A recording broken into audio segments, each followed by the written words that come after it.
పెద్దపల్లి జిల్లా గోపరపల్లిలో పాఠశాల ప్రహారీ గోడ నిర్మాణం వివాదానికి దారితీసింది. పాఠశాల రక్షణ కోసం జిల్లా కలెక్టర్ నిధులతో నిర్మిస్తున్న గోడను కొందరు ప్రైవేట్ వ్యక్తులు అడ్డుకోవటాన్ని నిరసిస్తూ గ్రామస్తులు ప్రధాన రహదారిపై ధర్నా చేపట్టారు.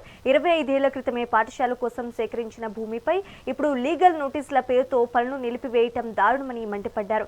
మండల అధికారులు ప్రైవేట్ వ్యక్తులకు కొమ్ము కాస్తున్నారని, ప్రహారీ గోడ లేకపోతే విద్యార్థుల భద్రతకు ముప్పు వాటిల్లుతోందని ఆవేదన వ్యక్తం చేశారు.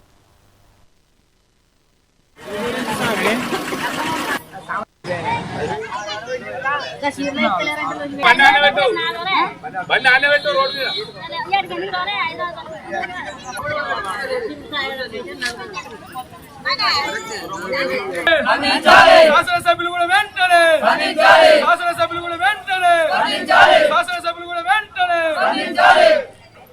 జరగాలి. గోపరపల్లి ప్రభుత్వ పాఠశాలలో ప్రహారీ గోడ 28/7/2025లో శాసనసభ్యులు పెద్దపల్లి విజయరమణారావు గారు ఫౌండేషన్ వేయడం జరిగింది.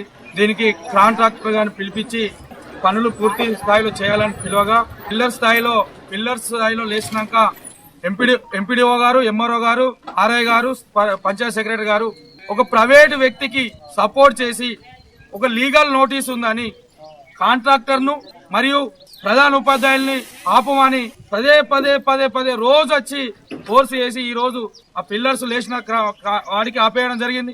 ఈ రోజు మేము ధర్నా చేయడానికి కారణం ఏంటంటే చిన్న పిల్లలు ప్రహారీ కూడా లేకుంటే తమను ఏ రోజు ఎటు జరిగేది తెలియదు, ప్రమాదం జరిగితే దీనికి బాధ్యత ఎవరు? మేము ప్రభుత్వం గురించి, ప్రభుత్వ పాఠశాల గురించి మేము కొట్లాడుతున్నాం.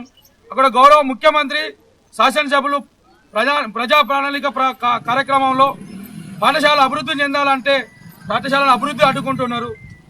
ఒక ప్రైవేటు వ్యక్తికి సపోర్ట్ చేస్తున్నారు. ఈ ప్రభుత్వ పాలన ప్రాథమిక ఉన్నత పాఠశాలకు ఎలాంటి కాంపౌండ్ వాల్ లేదు. ఆ కాంపౌండ్ వాల్ లేక గత 20 సంవత్సరాల నుంచి వెళ్ళి పిల్లలకు ఇబ్బంది జరుగుతుంది. దీనికి దాతలుగా అయినటువంటి నాగల ఈరమల్లు కానీ భోషమల్లు గారు ఆ వ్యక్తి నుంచి వెళ్ళి ఆ భూమిని కొని ఈ స్కూల్కు అందజేయడం జరిగింది. గత 20 సంవత్సరాల నుంచి వెళ్ళి ఏ సర్పంచ్ వచ్చినా కానీ, ఏ పాలకవర్గం వచ్చినా, ఏ ప్రధాన ఉపాధ్యాయులు వచ్చినా కూడా పట్టించుకున్న పాపాన పోలేదు. కానీ గతంలో ఇక్కడ ప్రజాప్రతినిధిగా ఇక్కడ ఫౌండేషన్ ఏర్పాటు చేసి కాంపౌండ్ వాల్ నిర్మాణానికి నిధులు శాంక్షన్ చేయడం జరిగింది. ఆ శాంక్షన్ వచ్చి కూడా స్కూల్ కాంపౌండ్ వాల్ నిర్మిస్తే కొంత వ్యక్తులు కొందరు వచ్చి దీన్ని అడ్డుకోవడం జరుగుతుంది.